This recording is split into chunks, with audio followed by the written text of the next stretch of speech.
என் பிரியமான உங்கள் அனைவருக்கும் என்னுடைய அன்பான வணக்கம். நான் உங்கள் திருச்செங்கோடு ஹரிமாணிக்கம். இன்று இந்த பதிவில் வாராகி பாமாலையுடைய 3வது பாடலை நாம் பார்க்க இருக்கின்றோம்.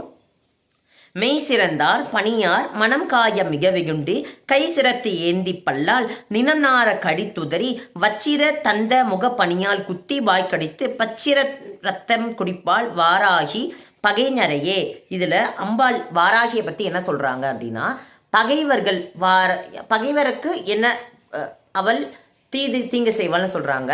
சிறந்தார் நல்லவர்னுங்கிறது முதல் 2 அடி, பகைங்கிறது 2வது அடி பார்த்துக்கோங்க. முதல் 2 அடியை வாராகியை பணிந்து அவளை பற்றி உபாசனை செய்து பூஜைகள் செய்பவர்கள் நல்ல வாழ்வில் நலம் பெறுவார்கள் அப்படின்னு சொல்லப்பட்டிருக்கின்றது.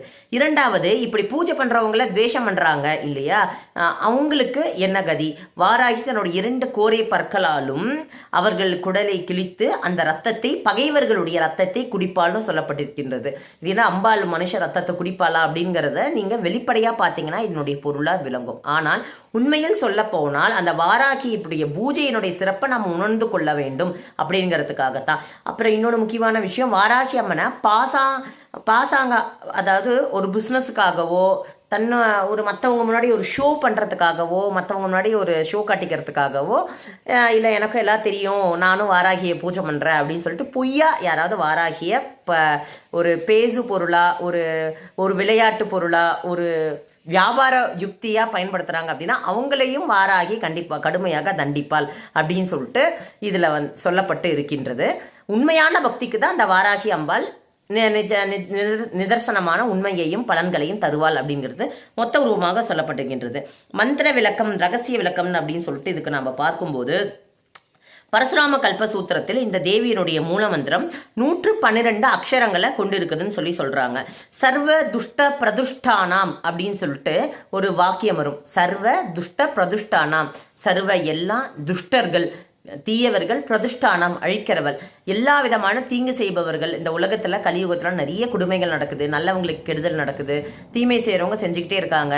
என்னால் மனம் பொறுக்கவே முடியலையே வாராகி, நீ இதெல்லாம் பார்த்துட்டு சும்மா இருக்கேன்னு நீங்கள் போய் வேண்டிக்கிட்டீங்கன்னா கண்டிப்பாக அதற்குரிய தருணம் வரும்போது அந்த அம்பாள் அவரவர்களுக்கான பலன்களை தருவாள் அப்படிங்கிறது தான் சொல்லப்படுகின்றது. வராகமுகி அப்படிங்கிற சொற்றொடர் வச்சிர தந்த முகப்பணியால் அப்படிங்கிற அந்த மந்திரத்திலிருந்து வராகமுகி, அதாவது வராக முகத்தை கோரை பற்களை கொண்டவள் அப்படின்னு சொல்றாங்க.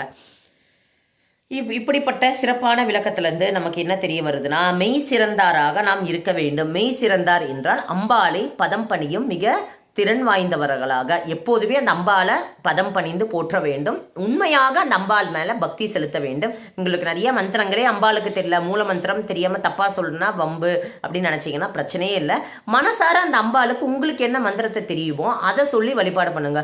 ஓம் வாராகி தாயே போற்றி, ஓம் வார்தாலின் போற்றி அப்படின்னு தமிழில் மந்திரங்கள் இருக்குது, அதை கூட சொல்லலாம். இந்த வாராகி பாமலையை யூடியூப்பில் போட்டு காதால் கேட்டு கூட தியானத்தில் அமைதியாக உட்காரலாம். நிச்சயமாக பலன்கள் சித்திக்கும். ஆகவே இந்த 3வது பாடலில் அம்பாளை வழிபடுபவர்களுக்கு என்றும் நன்மை.